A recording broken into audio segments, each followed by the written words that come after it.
আমি আমাদের ত্রিপুরা রাজ্যের মুখ্যমন্ত্রী মানিক স্যারের কাছে আমি একটা বিচার চাই। আমরা সোনামুড়া থেকে আমি ক্যান্সার হসপিটালে আইছি কালকে 16 তারিখ সকালবেলা। আমার বাবারা নিয়ে ক্যান্সার হসপিটালে, বাবা ক্যান্সার হসপিটালে ভর্তি। এই কারণে আমি সারা রাত্র, ভিতরে তো বেশি লোক থাকা যায় না, ভিতরে মা আছে বাবার সাথে, আমি বাইরে আসলাম, বাইরে বারান্দাতে ছিলাম আমি সারা রাত্র। ভোর রাত্রে 4:10 বাজে আমি বাইরে ছিলাম, জিবি সামনে আইতাম একটু চা খাওয়ার লেগিয়া। ওই সময় একটা গাড়ি দিয়া, একটা ব্ল্যাক কালার একটা গাড়ি দিয়া 4জন পোলাপাইন উপরের দিকে উঠতে লইছিল। তা আমি নিচের দিকে নামতাছি, গাড়ির থেকে আমার গালি দিছে। গালি দেওয়ানে আমি গাড়ি ফিরিয়ে গাড়ির নাম্বার দেখতাম, দিলাম, নাম্বার আর দেখতাম পাচ্ছি না, নাম্বারটা বোঝা যায় না। তারপরে গাড়িটা উপরের থেকে আবার ঘুরে আইছে, আমি দাঁড়াইছি না, আমি নিচের দিকে আইয়া হতাছি। তারা উপরের দিকের থেকে গাড়িটা ঘুরে এসে আইসে আমার সামনে দাঁড়ায় করে এসে গাড়িতে 4জন নামছে, নাই মেসিরা কইতেছে তোর বাড়ি কোথায়? আমি বলছি আমার বাড়ি সোনামুড়া। তারা কইতেছে এন কিনে আইসো? আমি কিছু আমার বাবারা নিয়ে আসি ক্যান্সার হসপিটালে, আমি একটু জিবির সামনে যাওয়ার দরকার আছে। তারপরে আমার কইতেছে তোর নাম, তুই কি মুসলমান? আমি কি হ্যাঁ আমি মুসলমান। তারপরে কইতেছে কয় সোনামুড়া কারে চিনস? তারপরে আমি সোনামুড়া তোমার কারে দরকার? তারপরে আমার 3জনে দৌড়িয়া, একজনে কান্দ হাত রেখে বুকো থার ভাই আর কয় কয় আমি আল্লাহ আকবর কমু, তুই জয় শ্রীরাম ক। তোরা তো বয়ান দেস হিন্দু মুসলমান ভাই ভাই, তো তুই জয় শ্রীরাম ক। আমি জয় শ্রীরাম কী রকম? তোমার ধর্মটা তোমার কাছে প্রিয়, আমার ধর্মটা আমার কাছে প্রিয়।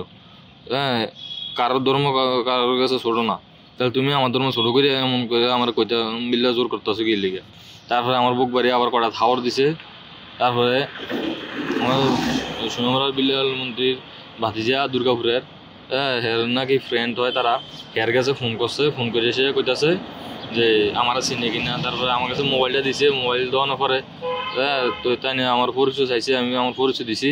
দেওয়ার পরে ওকে ভাই কইতাছে কয় তারা বোধহয় ড্রিঙ্কস করে রয়েছে। আমি হ্যাঁ তারা ড্রিঙ্কস করে রয়েছে, একজনের সাথে গানও আছে, পিস্তল আছে একজনের সাথে কোমরে। তারপরে কইতাছে তুমি তারার লোক কোনো বেদাল করো না, কিছু করো না, মনে কষ্ট নিও না, তুমি যে এসে তার থেকে সাইড হয়ে যাও, তার লোক বেদাল করো না, তারা 4জন, তুমি একলা, তুমি সাইড হয়ে যাও, তার লোক কিছু করিও না, মনে কষ্ট নিও না।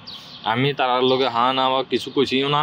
তারা আমার অনেক জোর করছে জয় শ্রীরাম কইতাম, আমি জয় শ্রীরাম কইছি না। আমি এছাড়া তারার লোকে অন্য কোনো কথাও কইছি না, কারণ আমার বাবা ক্যান্সার হসপিটালে ভর্তি আছে, প্রেশারের রোগী। আরও বাবা কিছু শুনলে টেনশন করবো এই কারণে, বা তারার সাথে পিস্তল আছে এই কারণে আমি কিছু কইছি রয়েছি না, তার সাথে কোনো ভেজালে ধরাইছি না, এটার দিকে চিন্তা করিয়া।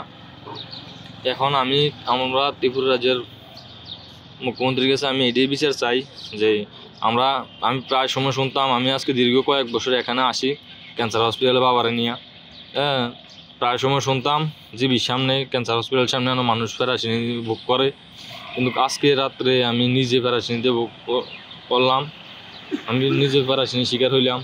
আমি এটার বিচার চাই আমাদের ত্রিপুরা রাজ্যের মুখ্যমন্ত্রীর কাছে।